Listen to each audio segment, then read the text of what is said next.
The soft girl rebellion, when survival becomes a cage and softness sets you free.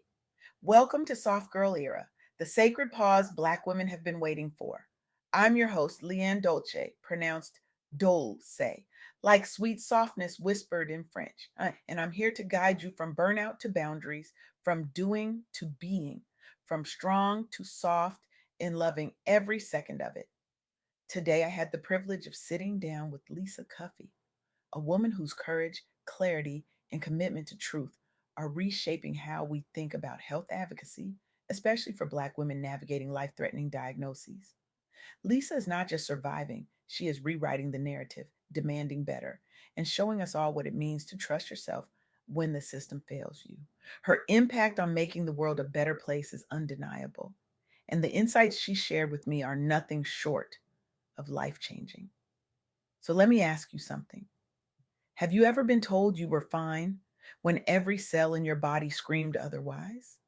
Have you ever nodded along to a doctor's plan, even though your gut whispered, this doesn't feel right? Have you ever been so conditioned to trust authorities that you forgot to trust yourself? Yeah, me too. And here's the thing about that: when it comes to your health and your body, your life, you cannot afford to be polite. You cannot afford to shrink. You cannot afford to silence that inner voice just because someone in a white coat told you to relax. Lisa Cuffey's story is a masterclass in what happens when you refuse to do that. When you stand firm, when you ask the hard questions, when you demand clarity, even when the answers keep changing. Let me tell you about a woman in her early 40s, Black, strong, the kind of woman who holds it all together. She went in for a routine check and they told her she had breast cancer. Not just any breast cancer, triple negative breast cancer, the aggressive kind, the kind that doesn't respond to hormone therapy, the kind that hits Black women harder and faster than almost any other group. But here's where it gets messy. A few weeks later, after more tests, they changed their minds. Actually, they said it's her too positive, different treatment plan, different prognosis. Imagine that.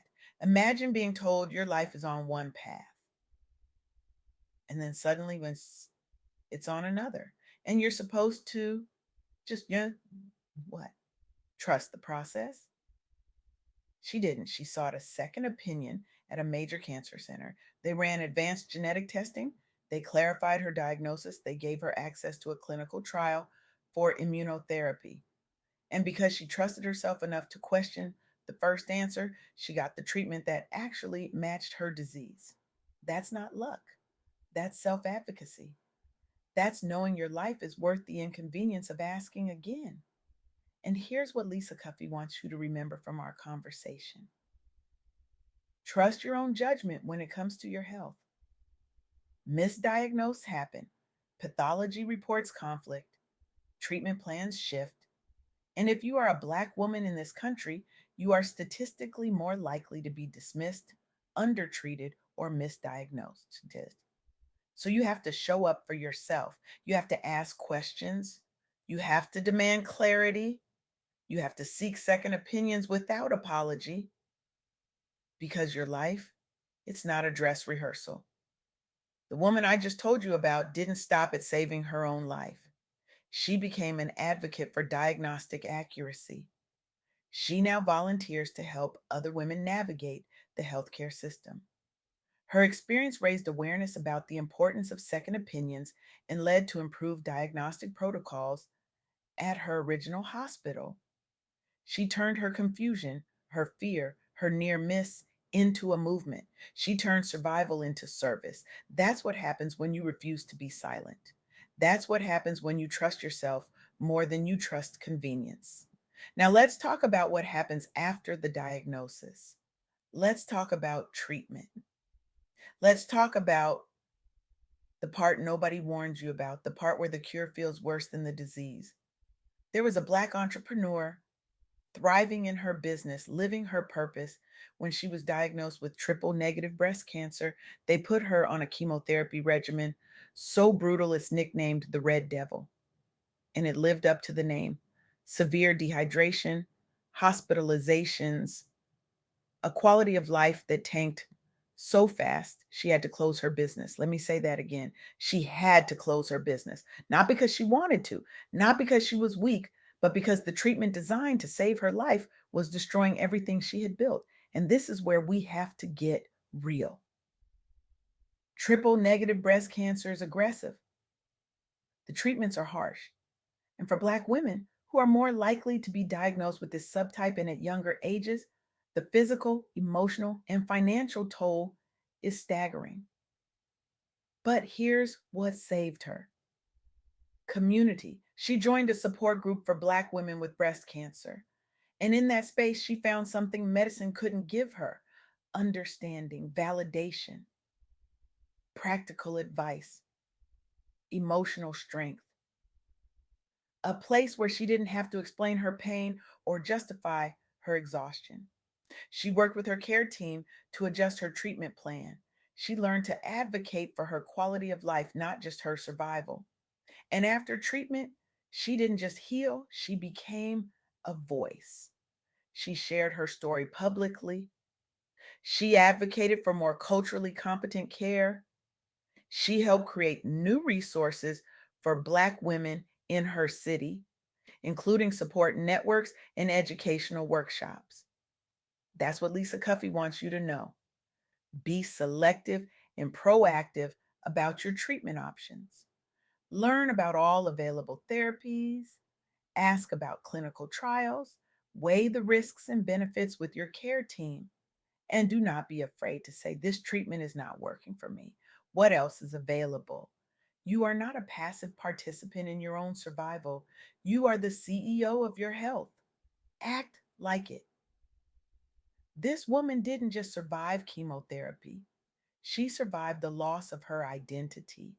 She survived the grief of closing a business she loved. She survived the loneliness of a fight that felt isolating, even when people were around. And then she turned that survival into a legacy. She made sure no other Black woman in her city would have to fight alone.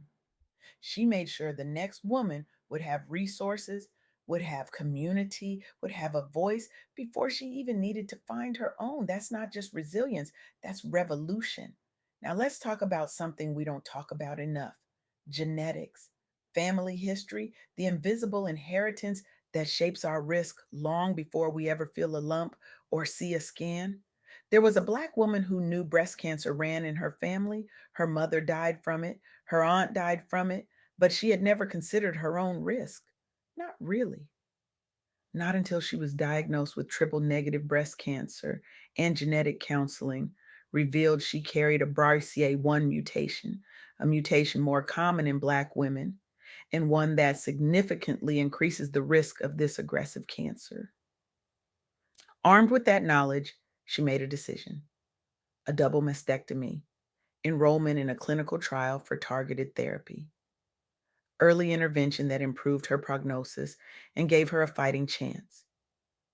But here's the ripple effect: her story didn't just save her, it encouraged her relatives to pursue genetic testing. It sparked conversations in her community. She became a spokesperson for genetic testing in the Black community, helping increase awareness and access to genetic counseling for Black women in her region. That's legacy. That's turning survival into something sacred. And this is what Lisa Cuffie wants you to walk away with today. Build and rely on a strong support system, including mental health care. The emotional and relational toll of cancer can be as significant as the physical. And for Black women who face unique systemic challenges, medical racism, economic barriers, cultural stigma, support from family, friends, and mental health professionals is not optional. It is essential for resilience during and after treatment. This woman didn't just beat cancer, she rewrote her family's future. She made sure her nieces, her cousins, her daughters would know their risk before it was too late. She made sure they would have options, information, power.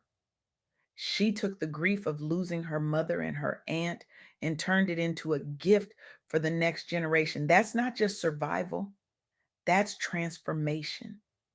So here's what I need you to do differently after hearing Lisa Cuffie's story. Take charge of your health journey, ask questions, seek second opinions. Do not settle for unclear or rushed diagnoses. If you or someone you love faces a major health challenge, insist on clear communication. Consider all treatment options, including newer therapies and clinical trials. Your health is not a one size fits all situation.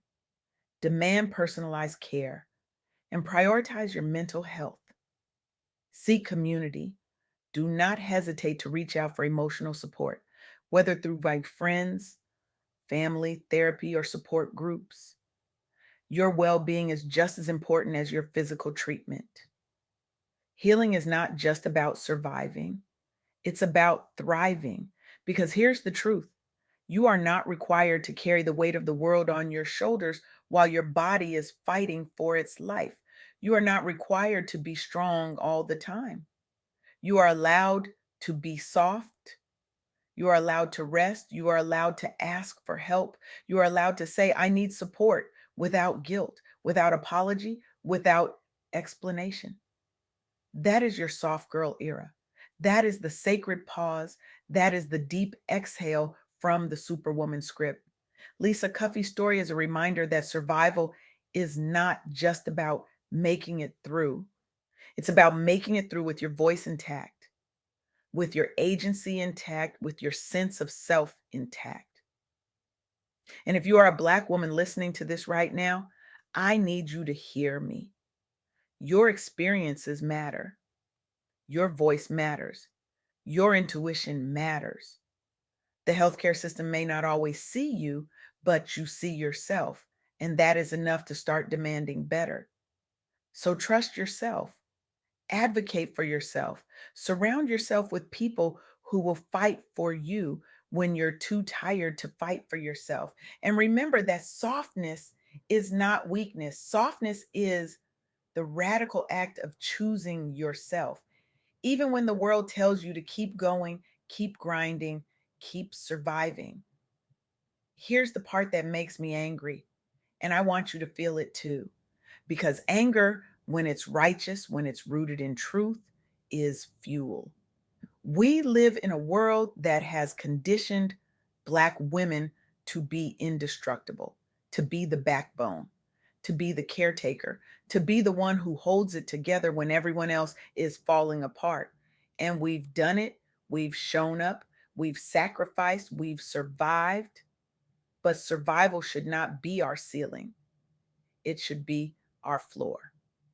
And yet, when it comes to our health, when it comes to our bodies, when it comes to our lives, we are still fighting to be believed.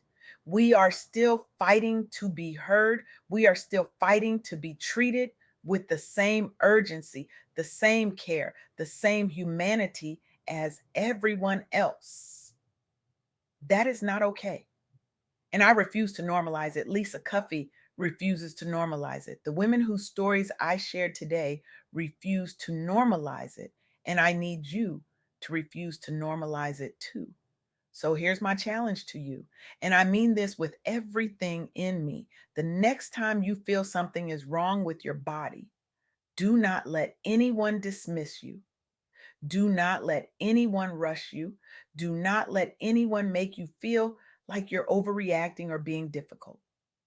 Your intuition is not paranoia, it is wisdom. The next time you're facing a major health decision, do not be afraid to ask for more information. Do not be afraid to seek a second opinion. Do not be afraid to say, I need time to think about this. Your life is not an emergency room. You have the right to pause, to breathe, to choose. And the next time you feel like you have to be strong, like you have to hold it all together, like you have to keep going no matter what, I want you to remember this. Softness is not surrender. Rest is not weakness. Asking for help is not failure. You are allowed to release the cape. You are allowed to set it down. You are allowed to walk away from the role you've been playing and step into the life you've been dreaming of. Because you deserve more than survival. You deserve healing. You deserve wholeness. You deserve joy. You deserve a life where your health is prioritized, where your voice is valued, where your softness is celebrated. And if the system won't give that to you, then we build it ourselves. We create the support groups. We share the resources. We advocate for each other. We show up for each other. We become the change we've been waiting for. That's the soft girl era. That's the rebellion. That's the revolution. So I'm asking you today, right now, to make a choice. Choose yourself. Choose your health. Choose your voice. Choose your softness. Choose your joy. Choose your rest. Choose your boundaries. Choose your peace. And do it without apology. Do it without explanation. Do it with the full knowledge that you are worthy, you are deserving, and you are enough. Thank you for being here. Thank you for listening. Thank you for choosing yourself today. Now go out there and live like you mean it.